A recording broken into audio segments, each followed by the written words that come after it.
Hello, hello. It is episode 7 of The Late Challenge, and we are going to get straight in there today. Today, when we're recording, March the 20th, is the UN International Day of Happiness. Paul Is Cope. that right? Yeah. Are you feeling happy? I am feeling happy. Is it like a causation effect? I don't know. Do I feel happy because of that day? I didn't put that in the agenda, did I? No. I just sprung that on you. It on me. I have woken up feeling happy today. This year's theme apparently is be mindful, be grateful, and be kind. Hell of all that shit. Are you mindful, grateful and kind? There'll be people. What I love about that is there'll be people on the internet shouting at other people, "Be kind." I know. I haven't started my timer. There will also be people on the internet, other people worldwide going, "Oh, fuck off with that! I'm having a shit day. Yeah. This has happened, that's happened, and you're throwing slogans at me." Yeah. They're just having a go, though, aren't they? They're having a go. I always think with these things. The UN. Yeah, UN. Didn't think that was part of their... Nice but you know what? If you said to me, what does the UN do? I wouldn't really know. They just try and be sound. Just have a bit of everything, do they? International Be Sound organisation, basically, aren't they? Is this how they're trying to stop wars going forward? I think just so. Be kind to each other. I think so. You little shit. I was going to do my fact early as well, just to get that out the way, because I want to fly through and then I want us to have deep and meaningful debate. Do you know what I mean? Yeah. But what I've done is trying to email the fact to myself, because I can't put it on the agenda, can I? Because I want there to be like an element of surprise when you hear it. So we did a musical theme, didn't we, last week? And I was really pleased to see, like, you know, we did get some messages saying, never heard of the real people. Yeah. I've had to go, and nice one for that, and things like that. And one fella said, like, it wasn't on Apple Music. So he was spoiling his YouTube algorithm by just continually watching real people videos. So yeah, if the Griffiths brothers are listening, you can thank me later for that one, boys. Yeah. No worries. You should get a cut of any royalties there, shouldn't you? I don't think there's much chance of that, is there? Well, I don't think there'll be much. I remember Spotify give them that much. At their last gig, someone shouted something from the audience, and I didn't quite hear what it was. But like, I always enjoy that. You know, obviously comedians enjoy hecklers, don't they? But lads in bands who aren't comedians sometimes try and deal with hecklers with varying results, I find. But they're all right, do you know what I mean? And like, I don't know what got shouted, but like, it made me laugh that one of the brothers shouted back, what? And I think it was along the lines of like, you must be minted, or I don't know what it was. It was along those lines, I think. And he went, what? We're from Bootle, we've only just got colour tellies. Which I enjoyed. Do you know, this is the only connection is the best heckle I've ever heard. Well, and it was the comedian herself told the story. Do you know Jo Brand? Yeah. British comedian. For anyone who doesn't know, Jo Brand's like, I think she's brilliant. And she wouldn't mind me saying, because this is part of the thing. She's a heavy lady, and she embraces that. And she said I heard her interview, and she said the best heckle she's ever had was in Liverpool. And she had this part of her set was bringing out this like ancient, like African, like stick, like some sort of shamanic, whatever it was, tribal thing. Yeah. And she came out and she just held it there, and she said, "Does anyone know what this is?" And someone just shouted, "A fat bird with a stick." And she said she fucking loved it. Yeah. It like properly threw her for a couple of minutes. Where'd you go from that? Yeah. I seen one the other day, like a Jimmy Carr clip. And do you remember those things in school where you like folded things up? And then they'd say, like, you know, give us a number between 1 and 5, and you go, oh yeah, and then open a little flap. Yeah. And he'd made one of them for hecklers. And so, like, he was getting the fella who heckled it, and then he opened it, and like the put down was brilliant. I don't actually remember the put down. I just remember that he'd made one of them, which I thought was really good. Like, he was backing himself that much that he'd obviously got 5 great or whatever. Yeah, 5 great put downs, 6 great put downs. Anyway, okay, fact this week here, staying on a musical theme. So you might have noticed that so far, what are we on? Show 7. I haven't mentioned the Beatles, have I, at all? No. And like, you know, there's a wealth of stories about the Beatles, and it's not about the Beatles. It's not about the Beatles. Instead, I'm going to go with a fact, a Liverpool-related fact about the Kinks.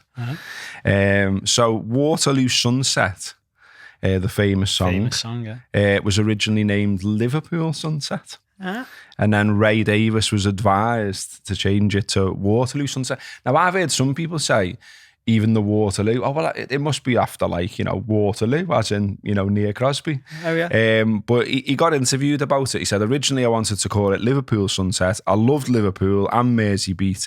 But you know what they say? as advice for writers, write about what you know, and I knew London better than I knew Liverpool, so I changed it. He says it originally came to him in a dream. Liverpool's his favourite city, and this is from a Londoner, so I always loved that.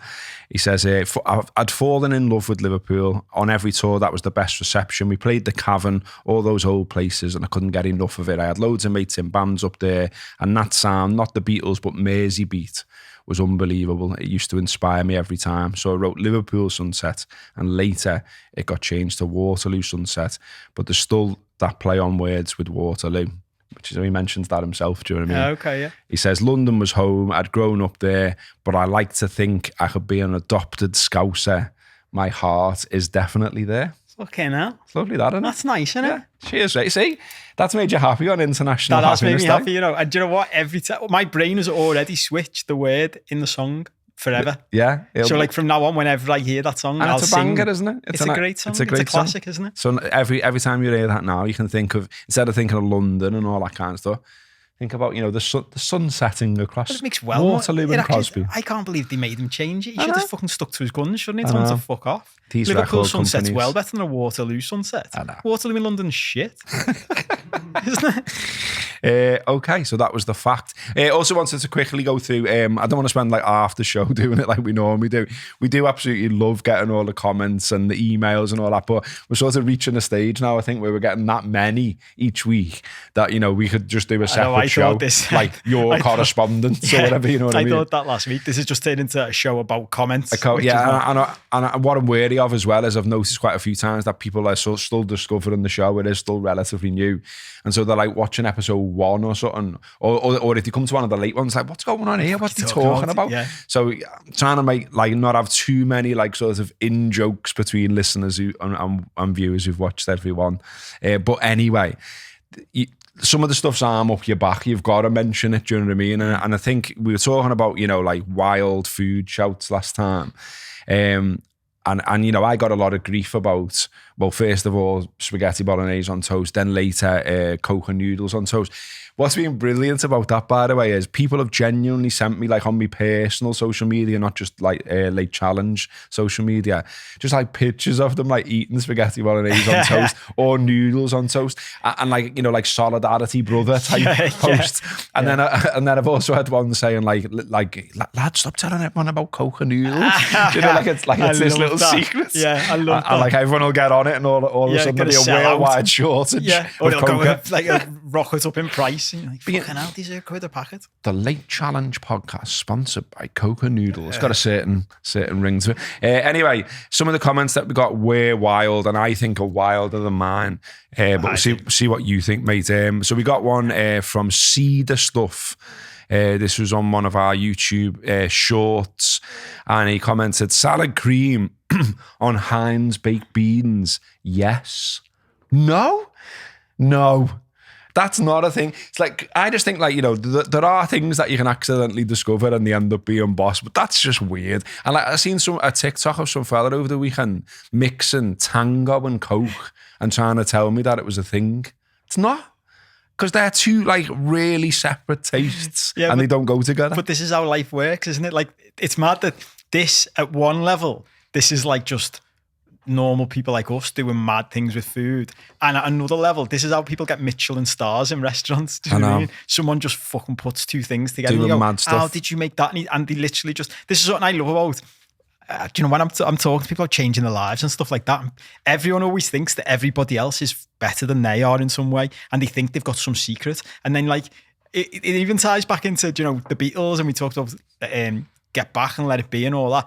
And even in that, you were then trying to write a song, and George Harrison's like going to the great John Lennon. Like, can you think of what song should go in, what word should go in this line? I can't think of one. And John Lennon just goes, just keep saying words, just keep saying random words until you get one. And he's going like pumpkin. And it's like, wow. Yeah. And until you see that, you think he's some fucking which of course he is a genius on whatever. But on another level, he's just fucking thinking of random words. It's because it's sold to you in that way, isn't it? And so and then you end up sort of like they are. I was thinking this about cooking. Like I'm no chef or anything like that. But, you know, there's one or two things I think I can rustle up. And like, you know, like when I've like gone out with girls and stuff and I've rustled a little tea up for them, they're going, oh, like, you're not a bad little cook there. Yeah. And I always think, well, Well, anyone can have that in the locker though. Like, it's not dead hard, I don't think. It's dead hard to be really good and understand what, like, every spice and every little thing, you know, like tasting something and going, oh, if I had that suddenly takes that to a level. I can't do that. I don't know that. Maybe I could learn that, but I haven't so far.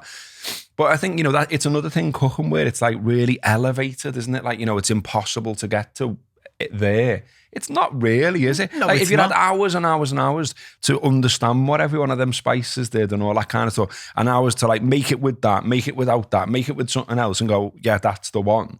Then you would be good, wouldn't you? Of course, but then where it gets to then, and it is like this with like geniuses and stuff. It gets to the point. It is like the Emperor's New Clothes type thing. Then, if once you've got to the elevated status, do you know what I mean you've put all those hours in and you've learned all that stuff and you're great? Like you can make food, people, and they go, that's amazing. You can then start going, yeah. Salad cream on beans. It's amazing, that. I know, yeah. And people go, fuck. You'll have critics going, oh my God, it's fucking amazing. Michelin star for that one. And you're like, it's just salad cream on beans, mate. Salad cream on beans, Tom. Like, have you ever tried it though? I haven't tried it. I'm not going to, because it's like salad cream's vinegary, isn't it? It's got like got like a tangy, zesty type taste. Yeah, but think about it. This is that what, doesn't like, go in beans. This is what high level cuisine is. No. It is. I reckon Gordon Ramsay. I reckon you could blind taste Gordon Ramsay on something like that. And Steve Warnock sent one in as well. I'm trying to motor through. So Steve Warnock sent one in. This one. Like, it is funny because I'm doing that. I'm trying to be the diplomat and doing but think you're just doing what your mates, when your mates go to you, but that's mad, that. I know. It's you're doing the same. It's just two things you like and you're putting it together. We're all fucking hypocritical bastards. I think we said that on show one, didn't we? We are. And we're always going to be. When Steve sent me this, our mate Steve Warnock, I was like, yeah, that's fucking horrible. Well, I've just been watching Sky before I come in, and like, you know, he's there. Is he on the toy? He's there doing talking about that on Sky, will he? No. Well, I was thinking, is he going to have this for his dinner when he's finished the show? So he says he has avocado and beans on toast is his mad one. And I like the way he adds splits opinion big time. Yeah. No, well, who's on your side, Steve? I said no shit, but that's a good point. Who else is? Steve, let us know. It's like loads of people going to email in this week going, avocado and beans on toast is an absolute belter. What are you on about? Get off Warnock's back there. But that's one, isn't it? How has he ever fucking discovered that? I don't know. How was he one day gone? That's an accident. Like, yeah, he was having avocado on toast and he was making beans on toast for his daughter and some spilt and he went, ooh. Yeah. It's reminded me though, like my dad was fucking awful for this, and he got it off me granddad, I think. Like, he was like the king of just. My dad loved. If you want to go on holiday and you get buffet food, yeah, because when you just like a bit of everything, yeah. and he'd go to you, like, I'd go round to his and like my mum would be out, because my granddad used to do this as well. If my mum was in or my grandma was in, they wouldn't make the mad stuff because their wives would be going, stop being fucking weird. Do you know what I mean? Yeah. So when their wives went out, they'd take the opportunity to make their mad shit. And I'd go round and my dad would just be making me and him dinner, and we'd be having like battered fish, chips and peas. And he'd go to me, do you want some mushrooms and onions with that mixed together? I'd be like, no. It's not like, a thing. And then he'd have curry in his beans, and then he'd have some sweet chili sauce on the side. And I'd be like, lad, none of this goes together. You've got like 3 different meals all on the same plate. But he was just like, his attitude was, it's like Joe, the scene from Friends where Joey's got she's made half a shepherd's pie. Watched 10 minutes of her Friends ever. Are you joking? Okay, now that's a whole different conversation. There's an episode where I think it's Rachel, fucks up a recipe because the page is stuck in the recipe book, and she makes, it's like, I think it's half a shepherd's pie and half what's the dessert called? My mind's gone blank now. A trifle. And so that's she serves it to everyone, and everyone's like, so it's like, you know, a layer of peas, then a layer of custard, then a layer of minced beef, then a layer of jelly. And everyone else is like, this is fucking awful, do you mean? But they're trying to be nice to her. And at the end, Joey's just like, because he loves food, he's just eating it. And they're going to him, you don't genuinely like it? And he's just like, yeah, what's wrong with it? Peas, good. Beef, good. Jelly, good. Cream. And you're like, that was what my dad was like. All goes in the same place. That's exactly it. That's all what he'd comes say. out your bum at the end. That's what he'd say. You're like, that's not the fucking point, is it? I know. Grim. I like TikTok. I'm getting really into TikTok because we've got a TikTok jump, sort of, you know, and posting stuff up that we're doing. It's great. But then you end up like down all kinds of mad wormholes and all that. Yeah. And I think because of some of our content's being about like food and mad food and all that, it's now recommending food and mad food to me. And I seen one last night and it was some scouser making like a pot noodle. But he was going like, how do you improve your pot noodles? Let me know, because they're shite, aren't they? And he was putting like gravy granules in his, saying like it thickens it up so it's not like blah, blah, blah. And then what else was he putting in? Oh, like garlic granules as well or whatever. And I think his starting point was a chicken and mushroom one. And I was thinking, chicken and mushroom, I know that flavour, with gravy. And I think it was beef gravy. And then he was putting garlic in, and I was thinking, without tasting that, I don't think that works. Which goes nicely into the grim sleeper I am, mate. He's been a big follower of the show. We've commented about his name before when we were talking about sleep. He seems to be rounding about from episode 1, so thanks for the support, mate. He's messaging saying, brilliant lads, favourite episode so far, i.e. the last one. He says, I wish they were longer. He says, got a shout out for Scran, which might get me derided and blocked from the podcast. Oxo butties. And then he's gone on to explain this in detail. So margarine or butter on 2 pieces of bread, a crumbled Oxo cube in the middle. Also works and is in fact better with salad cream instead of the marge.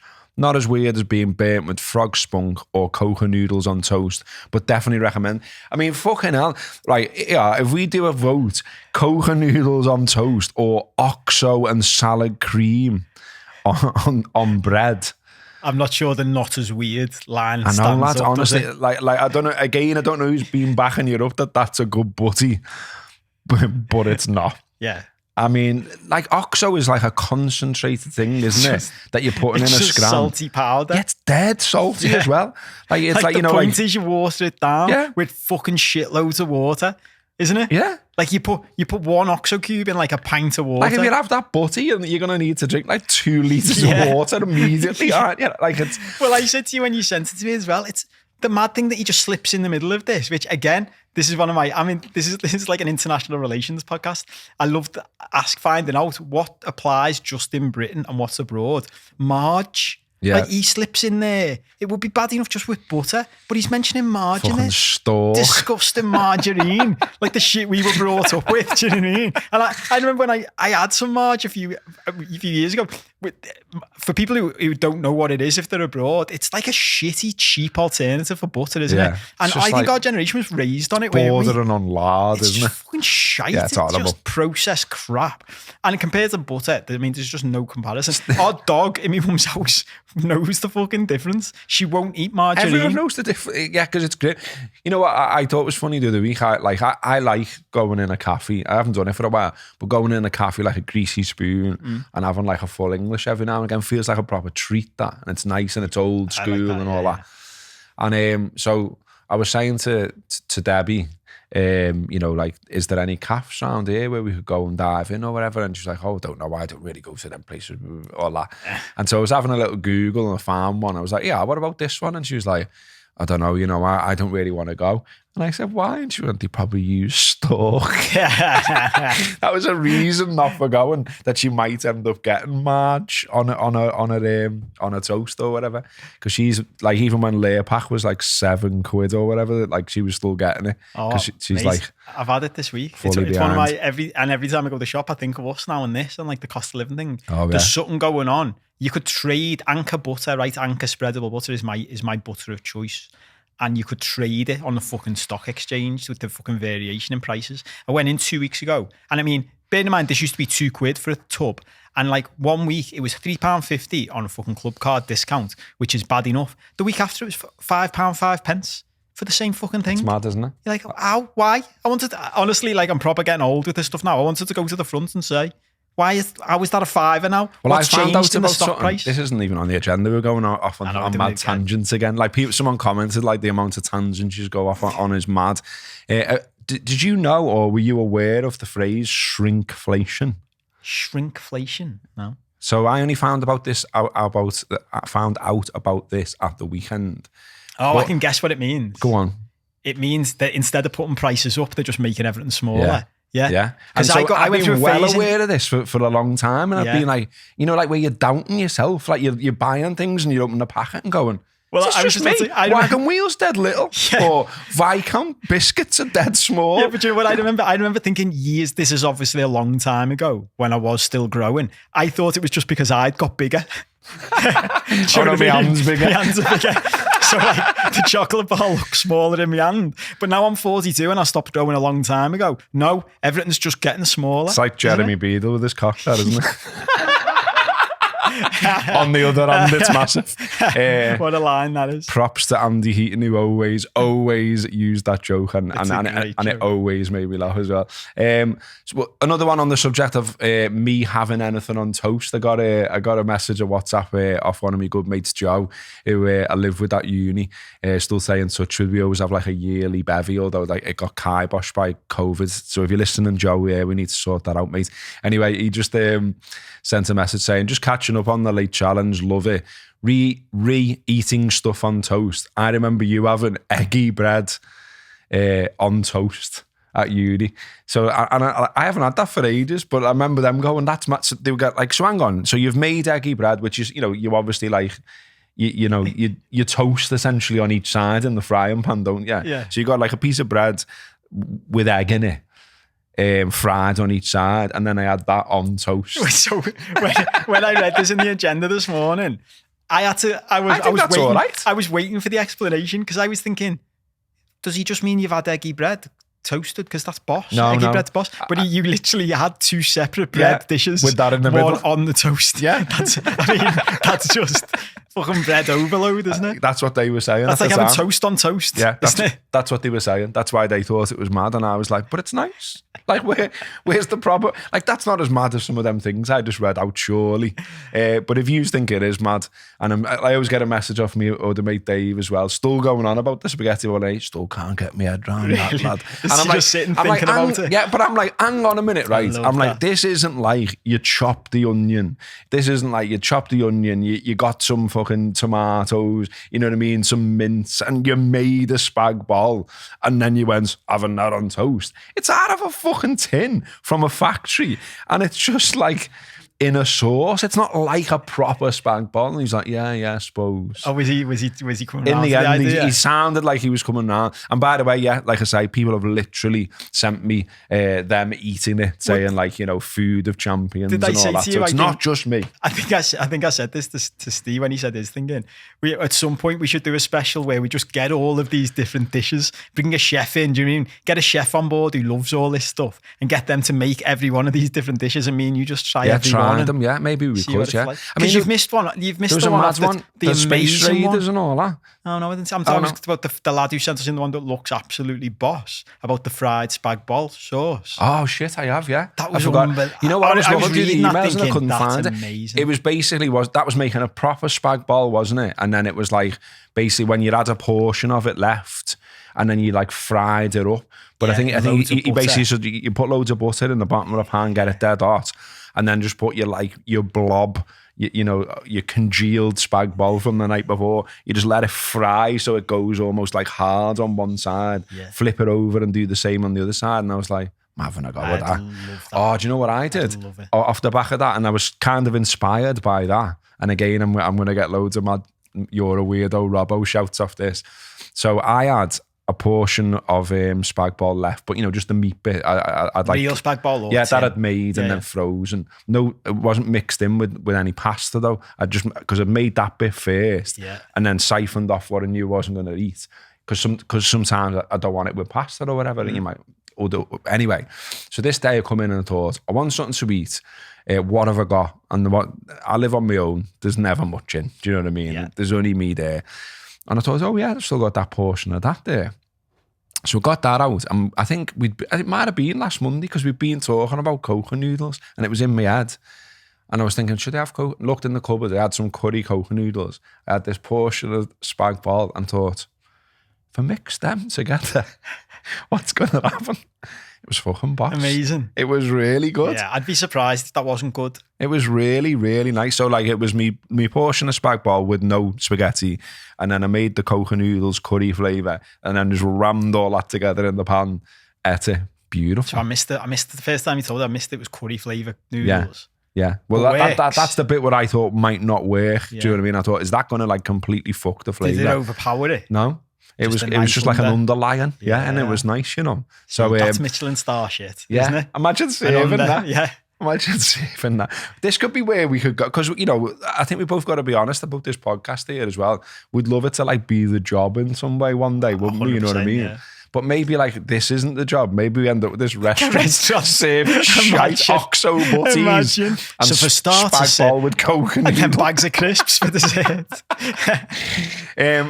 Something really mad happened to me when I was compiling this agenda. I have no idea where this came from, and I just wanted to see if you knew it or people out there knew it. So I was writing down, like, you know, stuff about noodles, stuff about spaghetti, stuff that we've been talking about the last few weeks. And then suddenly in my head, from absolutely nowhere, came noodle doodle, came to town with lots of straight spaghetti, twisted it around and round, and this is what you get. Noodle doodle motor car, noodle doodle houses, noodle doodle butterflies, eek! Noodle doodle mouses. It's mice, by the way. I think you absolutely cheated on the story. I love that. I love that you're furious. Yeah, fuming because I'm an editor. Yeah. Do you remember that? Do you know what? When I was just reading it, I had to watch the YouTube link. And did you remember it? When it came up, 1987. I remember. Do you know what's making me laugh about that story is that that's just popped into your head like inspiration. You're getting that when Paul McCartney's getting Yesterday fully formed. Do you know what I mean? Yeah. He's waking up going, have you heard this song before, John? Lads, I've just invented Get Back. And I'm fucking sitting in mine going, remember fucking Noodle Doodles? Yeah, that could be why I'm looking for a job. Noodle doodles in tomato sauce. It was like a little chef fella with massive eyes and a hat making shapes. And the idea, like on the advert as well. So there was the advert where he sang the song, but there was other adverts where he explained, like, you know, that you could make little stories on your plate when you're having it on toast and all that. Was that the idea? And so I used to get that. So I would have been like, what, 11? And so yeah, I'm pretty sure I had that at dinner time. Well, do you know what I loved? When I went home, go home with me dinner from school and have noodle doodles on toast. Yeah, and we were raised on shit like that, weren't we? Like spaghetti hoops and all that.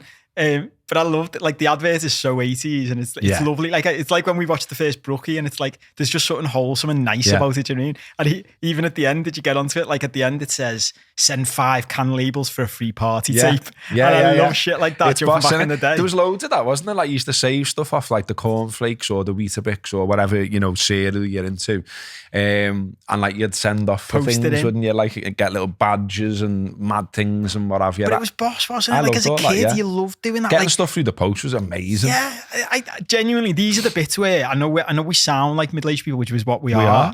But like, I do think like the new generation misses out on shit like that when you can just press a button and you get something online and it's just like a blag. Even collecting stickers and stuff now. Joe, it's like me nephew was showing me like, oh, you just do it online now. I'm like, that's not the same. No. It's not the same as getting your pack and opening it and the sensations. And as you say, like something coming through the post and it's for you.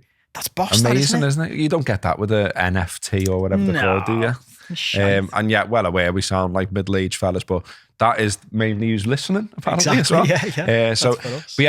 A shout out as well to James Wilkins, who sent something in that I think, I don't know what you think, I think sounds really fucking nice, to be honest.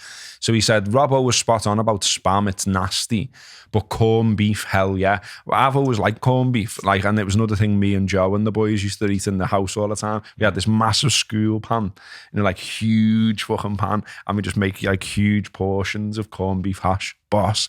But anyway, so he says Caribbean people cook with corned beef and they use garlic, onions, tinned tomatoes and Scotch bonnet peppers and rice. Lovely.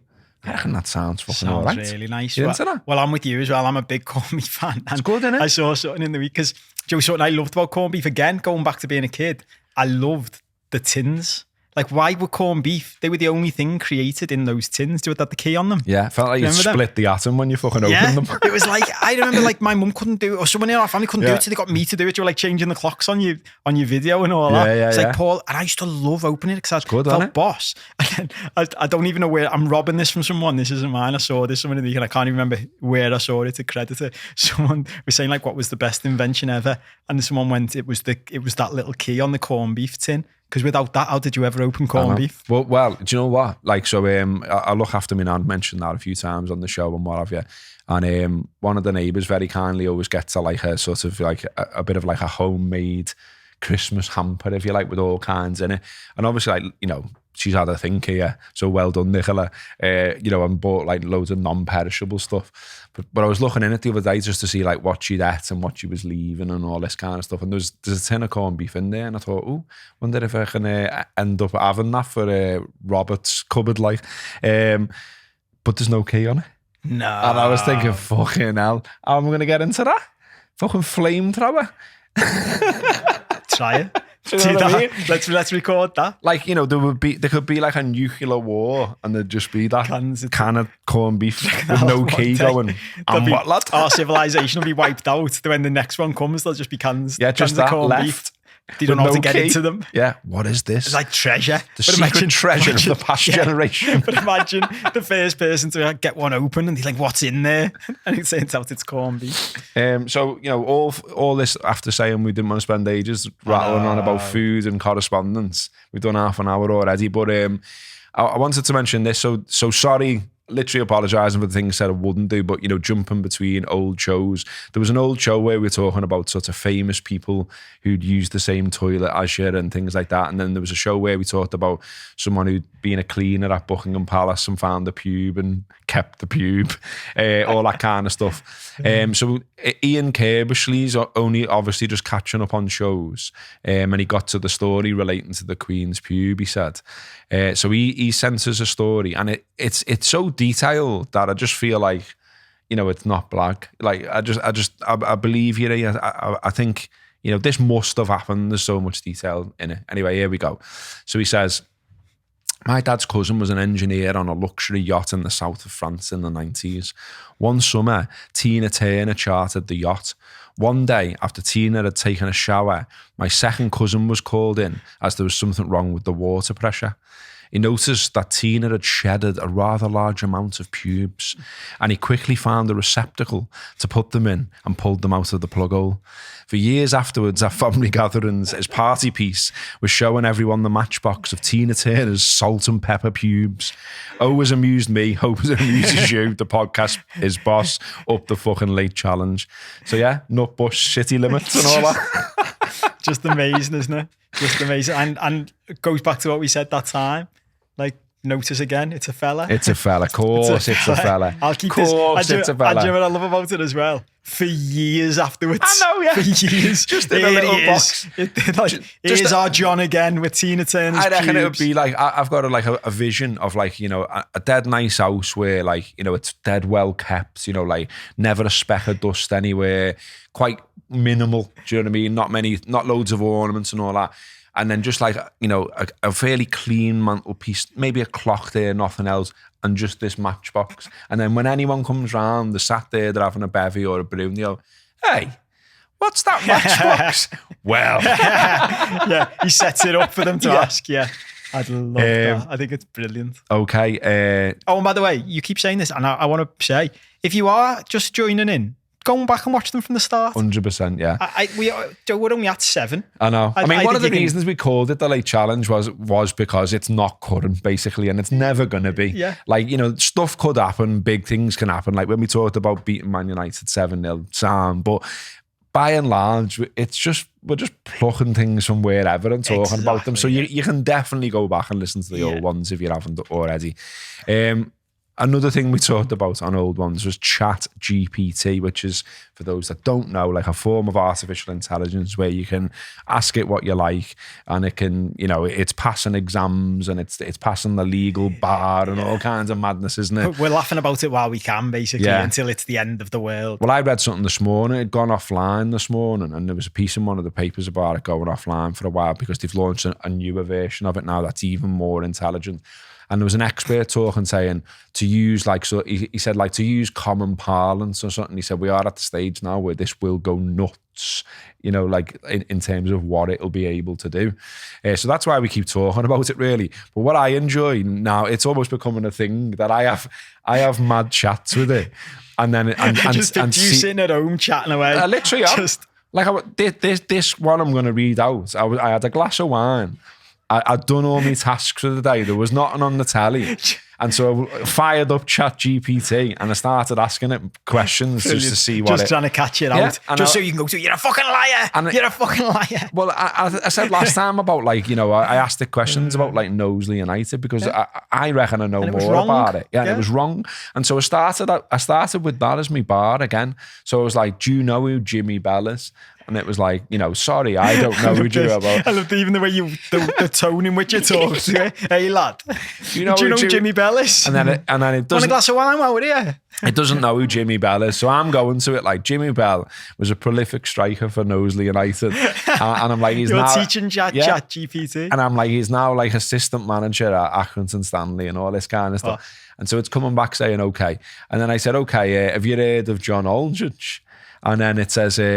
And then it starts coming back then. It's heard of John Aldridge, like it knows about John Aldridge. So it says, if you're referring to John Aldridge, the former Liverpool and Republic of Ireland striker, I can tell you he's widely regarded as a highly talented and successful footballer. Aldridge enjoyed a successful playing career, scoring over 300 goals for his various clubs, representing his country at international level, and he was particularly successful during his time at Liverpool in the 80s when he formed a formidable partnership with fellow striker Ian Rush, helping the team win multiple trophies, including the league title and the FA Cup. Now, this is where, what the fuck? This is all in the same reply. It says all of a sudden, Aldridge is also known for his prolific goal-scoring record and his memorable celebration after scoring goals by performing a trouser dance. Now, I'm sat there with my glass of wine going, what? A fucking trouser dance. And like, I'm not, there are people who know more about Liverpool than me, 100%. Yeah. But, I'm a 46-year-old man, been going the match since I was 16 years old, been a season ticket for years, blah, blah, blah. Anfield Rap for over 10 years, a fanzine before that, worked on Sports Desk, National Paper. I think I know a fair bit about footy. You never heard of the trouser dance? What is the trouser dance? So I go to it like, what is a trouser dance? And it goes, the trouser dance is a celebration. I love this. The trouser dance it's like you're bullshitting, mate, isn't it? You're just fucking carrying on with the bullshitting, like, lad. God, sorry. But I like the bullshitting lad in the pub. Do you know what I mean? And we could talk about that another time because I've got plenty of them. But the trouser dance is a celebration that was popularised by John Aldridge during his playing career. When he scored a goal, he would grab the sides of his shorts or trousers, because sometimes he was wearing trousers when he was playing top flight football for Liverpool. Sometimes he had his cords on. Just came out in a pair of Farrers and scored a hat trick. Going straight out after. You can't be arsed getting changed, can you? Yeah. Liverpool match at 3. Fucking ale with the boys at 6. Straight into town. John, is there a reason you're wearing corduroys during this match? Well... So anyway, when he scored a goal, he would grab the sides of his shorts or trousers and jiggle them up and down while spinning around in a circle. The celebration became a trademark of Aldridge's goal-scoring antics and was often imitated by fans and fellow players. The trouser dance is now considered a classic celebration in football, (soccer) history, and is often associated with Aldridge's successful playing career. Yeah. Fucking when was this? What reality was this in? This is mad, right? Because when I read this, I thought, because one of our mates at the moment is like saying to us it's mad, and you were using it for like serious stuff, like helping with serious stuff. One of our mates is getting tax and legal advice. Yeah. And when I read this, I was thinking, but the only reason we know this is bullshit is that we're Liverpool fans who know it's bullshit. If you were just researching stuff, you'd be like, wow, this is interesting. Yeah. So where people, and this is where I think you said the other week, it's fucking not ready. Like, fucking put it back in the box. People are going to be taking legal advice and going, well, it must be right, because I don't know what the fuck, I don't know whether it's right or not. This is so, like, for football fans listening to this and watching this, and especially Liverpool fans, you'd be laughing their tits off like us, I would imagine, when we read it, of how ludicrous it is, wouldn't we? But if you don't know, you're just like, it sounds like a fucking weird celebration. I love the way that, there's obviously a debate about this Chat GPT in terms of like content creators, copywriters and things like that. And there's loads of people basically saying, and I've seen them online saying it, going, oh, well, like, you can basically just like write about anything here, can't you? You can say to it, write me 1,000 words about John Aldridge. I can send that into 442 and it'll get printed, and I'm getting Brewsties for writing an article about Aldridge. Yeah, sound. And when the editor gets it and he rings you up and goes, what the fuck's a trouser dance? Yeah. It is not ready. It needs humans. Yeah, but the bit that those people, but just on that point though, this is the serious point, but I don't want to skybosh the funny stuff. The people saying that, they're missing a whole fucking bit. 442 aren't going to fucking pay you for it, are they? They'll just get their own GPT account and say, write me an article on fucking John Aldridge and I'll get my own fucking trouser dance story. So the best about this is, so anyone who hasn't had a go yet, and I think they've closed off like 3 accounts for now, because you were trying to get on, weren't you? Yeah. But basically, like you had to register, and you have to have an account, and then you can ask it whatever you want. And sometimes it'll just say, I don't know, or I don't know what you're talking about, or whatever. But sometimes you can like sort of trick it to answer you by wording your questions in a little different way. So I thought, okay, you can basically like end the session and restart, start again. And it doesn't remember what you talked about before. It doesn't remember you or anything like that. Yeah. Which, as we've said, it's had existential crises about this. Yeah. So it just starts at scratch. So I started saying again, who is John Aldridge and all that, get an answer back. So was this a different session? So it's a different session. Okay. I did this on purpose. So I started another session, asked it about Aldridge again, and I put, did he ever have a celebration called the Trouser Dance? And it comes back, to my knowledge, John Aldridge has not been associated with a celebration or dance move called the Trouser Dance. It's possible that there may be some humorous reference or inside joke that I'm not aware of, but I can't find any evidence of this being a widely recognised celebration or dance associated with Aldridge. Yeah. So how did you come up with it then the first time? Liar. But this is it. It's already bipolar, isn't it? You ask it 1 minute and it's like, fucking trouser dance, lad, here are some fucking details. 2 minutes later you go, what about that trouser dance? It goes, I know what you're talking about. It's gaslighting me. It's gaslighting, yeah. It's gaslighting me. I fucking never mentioned trouser dance. You fucking mental. Did. I've got the screenshots, you shit house. Is that the end of this session that we haven't seen? Do you know what I mean? You fucking lashing it through the window. Yeah, that's how it carried on. Like, hang on, before fucking you shit said, house, yeah. And then it logged me out. Yeah, I love it. But that's what it does, isn't it? It just goes, and you're getting aggressive now, end the session. Yeah, and then the T100 knocked at the front door. That's it, yeah. Fucking melted underneath your door and slid under the fucking door and knocked me out, and I don't remember anything else about it. But anyway, we want Aldo to get on this, don't we? And yeah. Maybe there was a trouser dance and we just don't fucking know about it. John, tell us, do you know what I mean? I know as well for a fact. I think I'm pretty, confident in saying John Aldridge has not had a go at Chat GPT. Yeah. and if you went to him, hey John, if you went in the English Rose, which is where he definitely used to bevy, I don't know if he still does, but if you went in and just said, sorry to interrupt you, John, just wanted to, Chat GPT. What the fuck, yeah. Fuck's that, lad? What are you fucking talking about? Okay, media challenge then. We're on 41 minutes. Might go a little bit longer this week, see what happens. Media challenge. So I spotted a piece in The Guardian this week. Adrian Chiles has a column in The Guardian. Now, I don't normally read it or anything, to be honest with you, so I don't know what he writes about, on a normal basis. This came to my attention because he talked about or referenced the sport, stroke Sunday sport. So just to briefly do if you've never heard of the Sunday sport thing or you're from another country, it's fair to say it's a satirical newspaper, not entirely serious. It's no longer available in supermarkets because they're still putting boobs in the paper, and all that kind of stuff. Oh, is that right? Yeah, so you have to go and seek out your independent news agents. Is it on the top shelf and all that? No. It's with the other papers in the shops that do sell it. Okay. I think it's only either twice or 3 times a week now. Once upon a time, it was daily. But yeah, it's known, isn't it? I think, certainly amongst a certain generation, for sort of taking the piss, coming up with wild headlines, being a bit of a laugh, all of that kind of thing. And he's written this piece, Adrian Chiles, about a piece that appeared in the Sunday Sport. And he just seems really it's really odd, the sort of tone he takes about it. I don't know. I'm like, so I'll just read you some of it. So he says, so the story in the Sport was, I make a grander day because they think I'm Adrian Chiles. And it's a story about Mike, a former social worker from Leeds. And he makes a fortune out of doing basically like sex acts and stuff for people who are banging to Adrian Chiles. And so he's written his column about that. And he says, if you see your name in a Sunday Sports headline, you can be sure something funny is going on. Could be funny, ha-ha, or funny, peculiar, or in this case, both. I'd been sent an article on my phone, and the headline read, I make a grand a day because they think I'm Adrian Chiles. The pictures featured an all but naked man with his bits obscured. He looked a little like me. Gingerly, I expanded the image so I could read the text.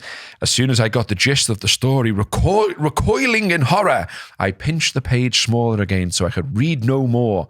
I'd seen as much as I could stand for a moment. Fuck off. Fucking dramatic, Adrian. As if he didn't read it all the fucking once. I know, yeah. The bare bones of it are as follows. A bloke in Leeds who looks a little bit like me is earning money on the internet as my naked lookalike. I wouldn't blame you at this point if you, as I did, stopped reading. Trust me, it gets worse. After a few deep breaths, long exhale, short inhale, as the mindfulness manuals advise, I flicked the screen bigger again. I could only bear to read it one paragraph at a time. Quick look, shrunk it again. Deep breaths, re-expand, read, shrink, and so on. The first thing I read was the picture caption. Adrian Chiles has fetish called Chiles. I'm guessing they mean Charlie's, not Chili's, because Chili's wouldn't work, would it? No, it's Charlie's. Yeah. After 3 long breaths, I went back in to get to the bottom of this madness. In short, we are asked to believe that a former social worker called Mike is making a living on OnlyFans, described here as a grot site, Grot site. impersonating me. Mike said that the Chiles started with vanilla requests but soon moved on to hard stuff. Hard stuff? What hard stuff? Look away now.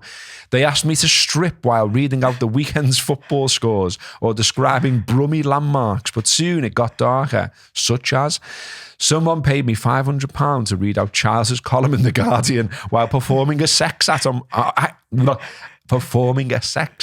myself. For those who are listening, I am not performing a sex act on myself currently. I thought at the time, this is weird. Weird, Mike, do you really think so? He's getting paid more for doing what he said he was doing while reading out my column than I'm getting for writing it. What's the world coming to? Who are these Chiles anyway? It's mostly men, but there's a woman who pays me £200 a week to eat crumpets naked and dribble butter down my front, all while spouting inane drivel in a West Midlands accent. Takes all sorts, I suppose, adds Mike. So Adrian continues in his column, my emotional response to all of this has taught me a few things about myself, good and bad, mostly bad. It must say something awful about me that I can't shake off a distinct feeling of pride. I put this down to inherent lack of self-esteem, mixed into a heady cocktail of twisted vanity.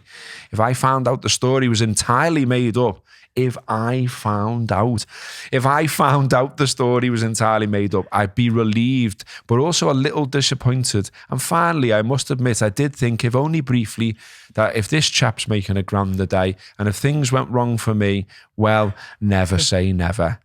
He goes on to say that the piece is credited to Justin Dunn at the Sunday Sport and is a masterclass in the form, respect. Also, I must have something approximating a compassionate streak, because among my first thoughts were, is this Mike guy okay? And are these so-called Chiles okay? Although I suppose if I cared that much, I wouldn't be giving this story any more air. My goodness, Mike could make a pretty penny reading this column out loud, naked, featuring me writing about him reading my column out loud, naked. My head hurts. Wow, the whole thing is fucking wow. Do you know my favourite thing about it now? Wow, though? that he wrote it. Wow, that the Guardian put it in the Guardian. It's in the Guardian, yeah. Like, I'm wow that, like, we're meant to believe he doesn't think it's made up. I know. It's in the sport. Just the thing I also love is, because obviously you said to me, I just thought it's an amazing story. But I love the way you read it out in the same voice I read kids' books in. Like, hello, boys and girls. And the fox came down.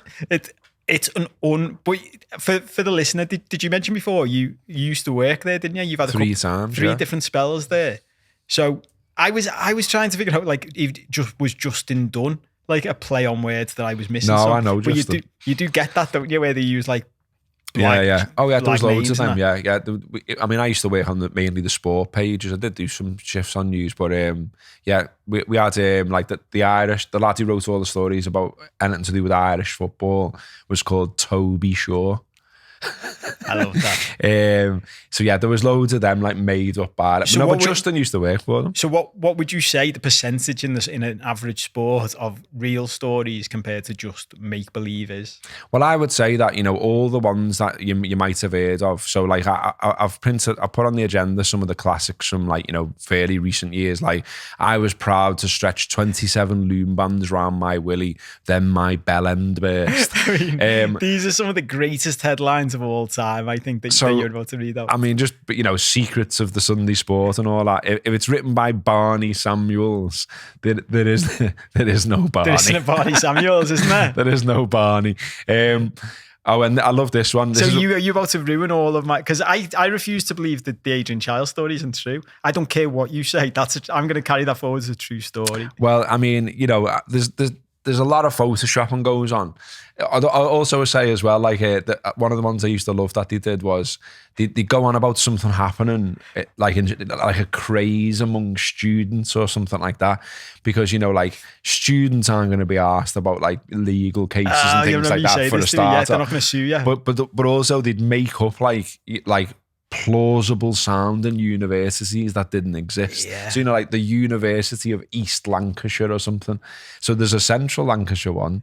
There might even be a West Lancashire one. I think Ed Gill's called that now, maybe. But there wasn't an East Lancashire. But you wouldn't question it, would you? Yeah, but when you read it... I would never question that, and it's right by us. I'd just be like, well, that's of course East Lancashire. And so you would, and so it was making the stories...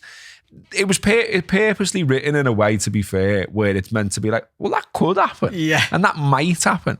But I just don't believe that, he's that green that he thinks that there's a fella in Leeds wanking off to reading football results in an Adrian Chiles voice. The mad thing then becomes he's put the story in The Guardian and they've published it. I know. And also, but the way, well, I've literally read it out, the way it's written with this sort of like, oh, and I couldn't bear to look anymore. And I had to pinch it back down on me. Fuck off. And by the way, he's well bought. He's fucking made up, isn't he? He's framed it. Yeah, it's in his house. He'd be made up if he found out someone was getting a grand a day. I know. If it was true, Adrian Chiles would be fucking packing in his job at The Guardian right now 100%. And doing it himself. Another one that I printed out just for to have a chat about was an old one. It's an old one. Like, I think this is when I was there actually. Find the bastard who shut down my chimney. Homeowners flu poo horror. And like, so it's got a picture of like a lad sat on a chimney pot having a poo. And then like, the story is from homeowner Mike Williams, who's furious after a foul-bowled hooligan unloaded a big steaming shit down his freshly swept chimney. Now, I know it's brilliant, isn't it? Like, I mean, there is a craft to all this, 100%. And that one's written by Simon Dean, and Dino is really, really good at this type of thing. But what's really funny is the fella there with his hand, you can't see this, sorry, but I'll explain it. There's a fella on the story with his hands in his pockets looking all like pissed off that someone shut down his chimney. And that's Tatey, the picture that is. Is it? I love that. But this is something I've always loved. The Liverpool Echo always does this. Like, if there's like a bad news story, there's always like a dead serious photo, isn't there? Like, do your serious face. But that reminds me of my brother-in-law works for Home and Bargain, and when they're doing like, when they want to make their own brand, their own line of something, and they're just like, so they got an alternative to Uncle Ben's rice, and they just went to some Chinese fella who works in the warehouse. Yeah, come here and we'll just take your photo and put it on the front of the packet. And you're like, wow, you can't do that, lads. But that's the same thing, isn't it? Just flashing in. But Joe, the other thing I love about this that they do, which does make it like, for me, it just makes it more like cartoony. Like the previous story, they used the word willy. Do you know what I mean? And in that story, they used the word poo. Yeah, it's like very childlike, isn't it? 100%. But people are like the idea that like this child like disappears from you. Yeah, like I went out the other week to watch a band over in Birkenhead with like my best mate and his missus and Debbie, and like Debbie's only met them like a couple of times or whatever. And, we're having a bevy and we're watching the band and all that, and like had a boss night and everything. And but she started saying to me, mate, like like we've been like coming up for like a sort of 10 months I think we've been together now.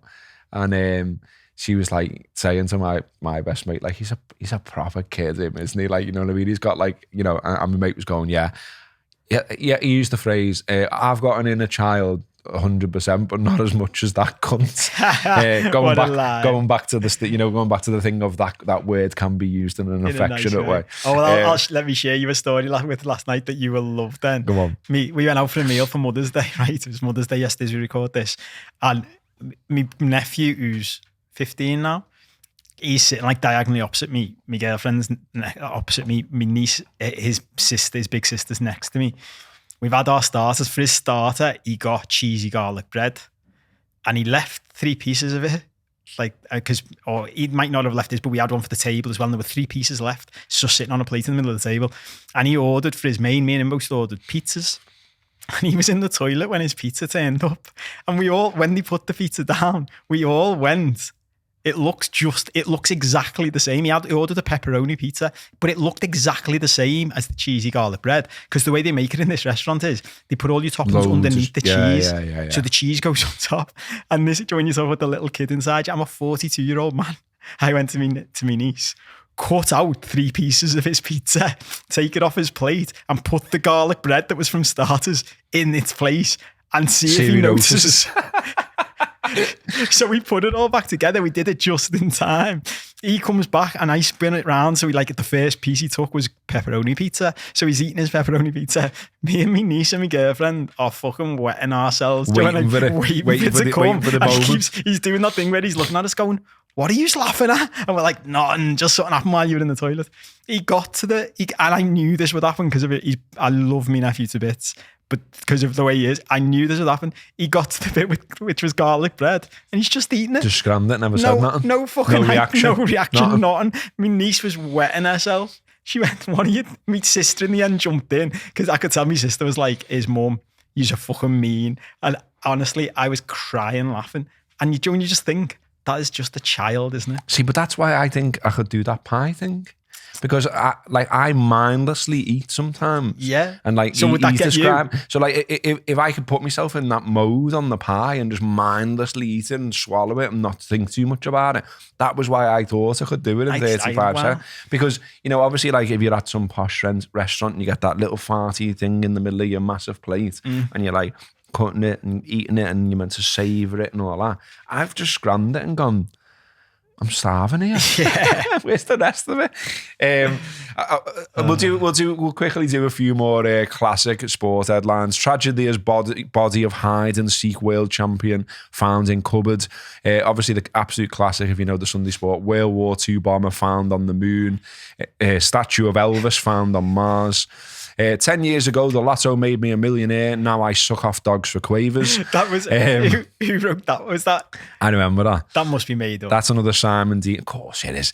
I just love this. I love Easter it. World record. Now I suck off dogs for quavers. I stuck 9 cream eggs up my bum. England fans dressed as Panto horse, bummed to death by a Qatar camel. Public health warning: do not have sex with an air fryer. I mean, it goes on. If you bought the sport or work for the sport, there are definite themes that are repeated over and over. I mean, no offense to the lads who are still putting it together. I am a bit surprised it's still going because I'm a bit given we are in the internet age and the dead tree newspaper industry has fell through the floor. They're not backed up anymore by some rich fella or whatever. It's just a small office in Manchester and they're knocking them out still. Fair play that it's still, it's still going and still ticking over. We're coming up to the hour, so we haven't actually got loads of time to do much on this. But maybe there's not much to say. I just wanted to mention that Dietmar Hamann had a pop at Klopp again. And I just find it a bit of a shame that he just seems to be an absolute knob these days, really. Has something happened in the past that he's got something against them? I was sort of, trying to find some background around it. And there's talk of did he expect to be a coach at one point and did he get a bit of a KB?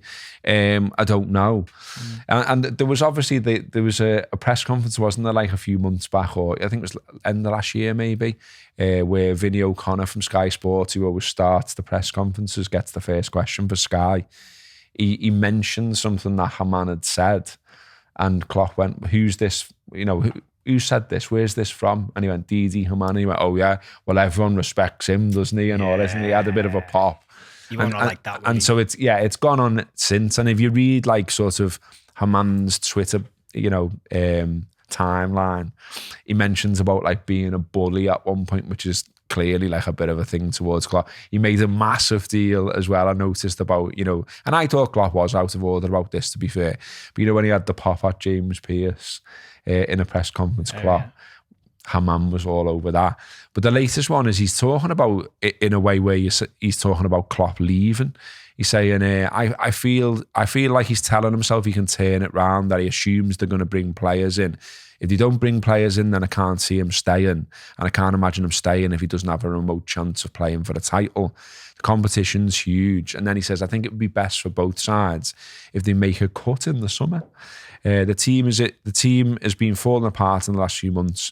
And for a coach who's been around that long, I think it's almost impossible to pull off. So he's just basically saying, yeah, gibber. Fuck it.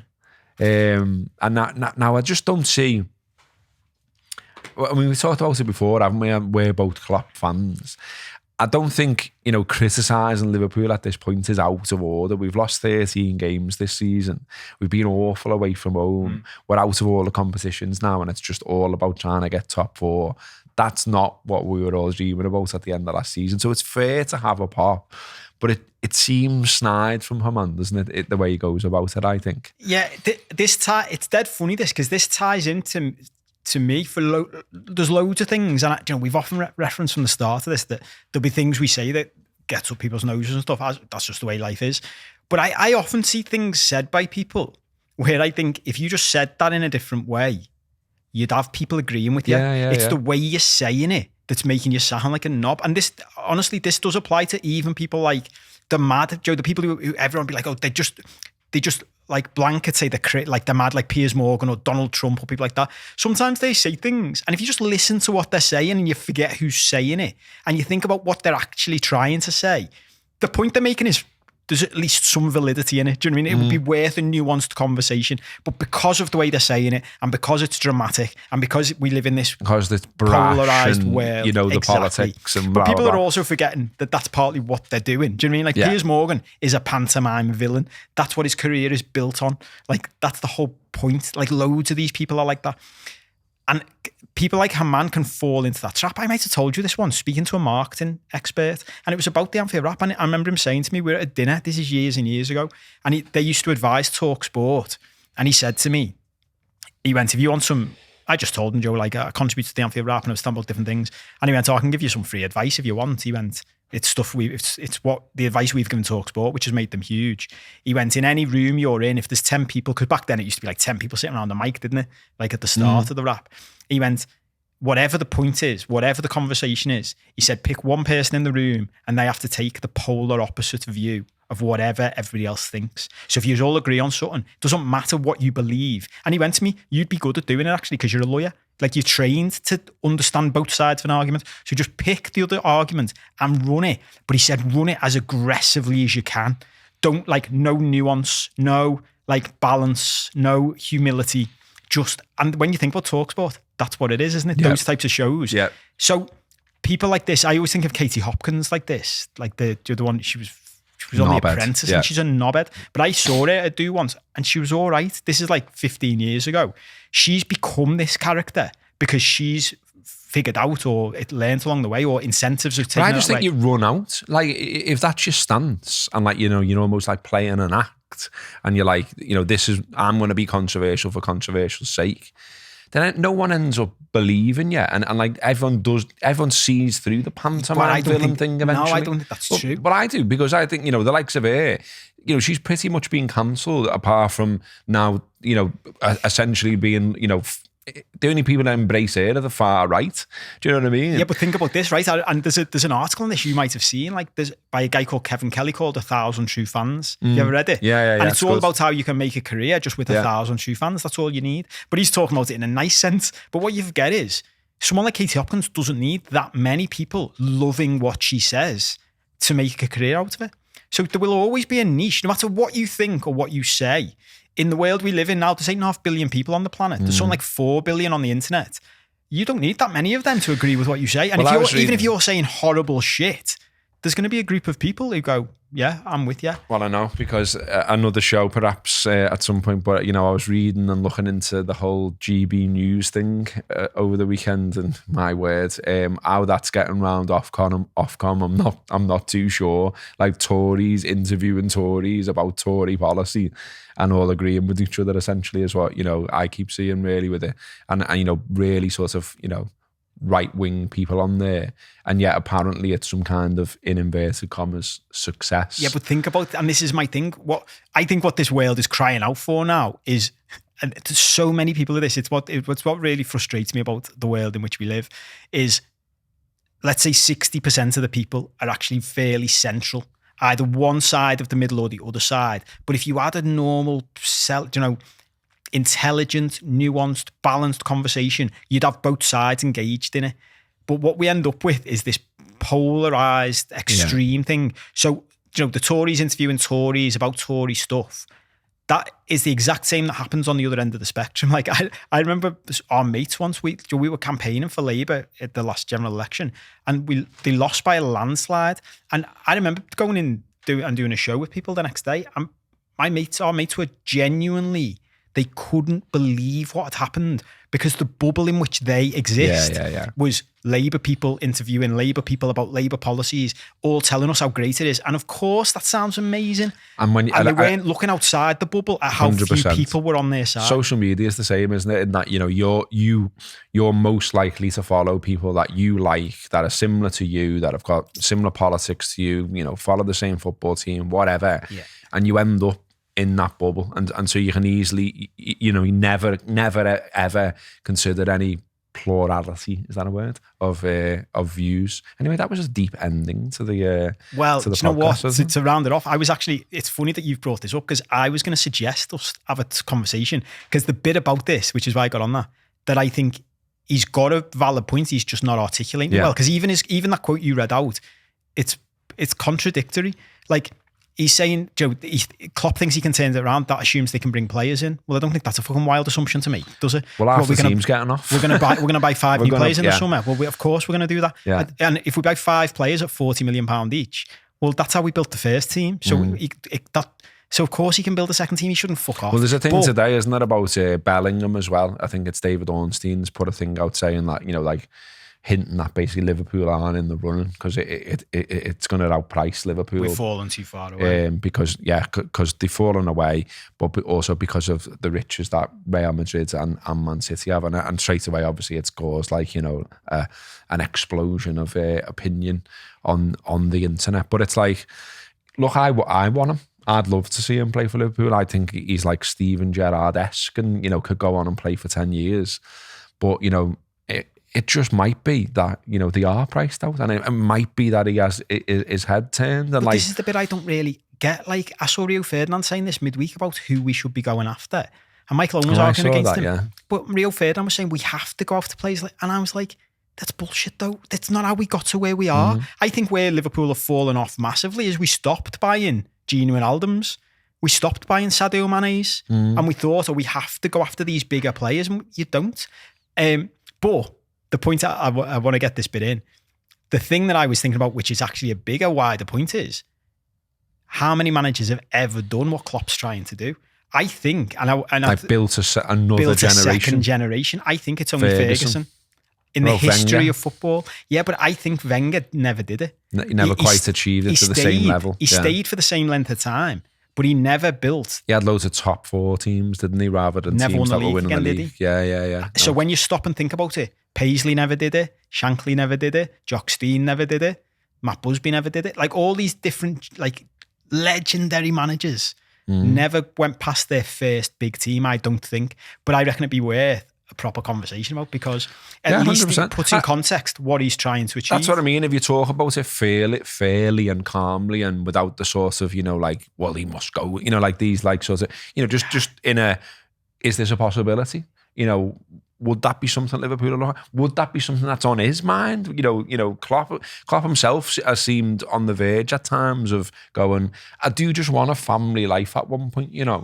Because you know, like every manager we've ever had, you know, you've seen them go from like, they bounce in on day one and they're all youthful and tanned and look great and everything. And then, you know, you compare and contrast how they look like sort of towards the end of the tenure and like 5 years broken. Yeah. You know what I mean? Rafa's my favourite one for that. Do you when you see clips of Rafa when we won at Istanbul? Yeah. He looks like baby-faced, doesn't he?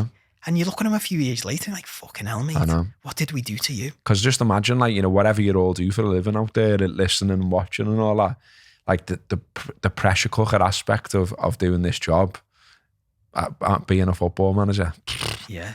It destroyed the most of us, I think. And that you look, you know, with me in my other world, like my favourite word is and. Two things can exist at the same time. It's not a but. And that doesn't mean he can't do it. Oh yeah, 100%. Ferguson did it. Yeah. Ferguson had, if you look at Ferguson's entire tenure as United manager, of course he had barren periods where he was rebuilding. And he knew how to do it. He learned. And Klopp's been learning from that Ferguson era since he came to Liverpool, I think. So I think they'll be looking at the same thing. Okay, how did they create a second generation and a third generation of this? 100%. Okay, well that's this week's late challenge, a bumper near 70-minute edition. Hope you've liked it. Hope you share it. Like and share. Peace and love. You Peace and love. crisps? We haven't done the fucking crisps. Oh my word. We nearly forgot about the crisps. You did that on purpose then. I honestly Get onto didn't. that, listeners and viewers. I honestly didn't. You lose Shit. a week and all of a sudden we've forgotten all you about said the I've crisps. lost. No, I have lost. Look at me. I put my laptop down. I know, you're fucking closing. Honestly, I just thought. Yeah, whatever. Yeah, so Cope won one is the quick news. The fucking comebacks on. So it's 4-2 now.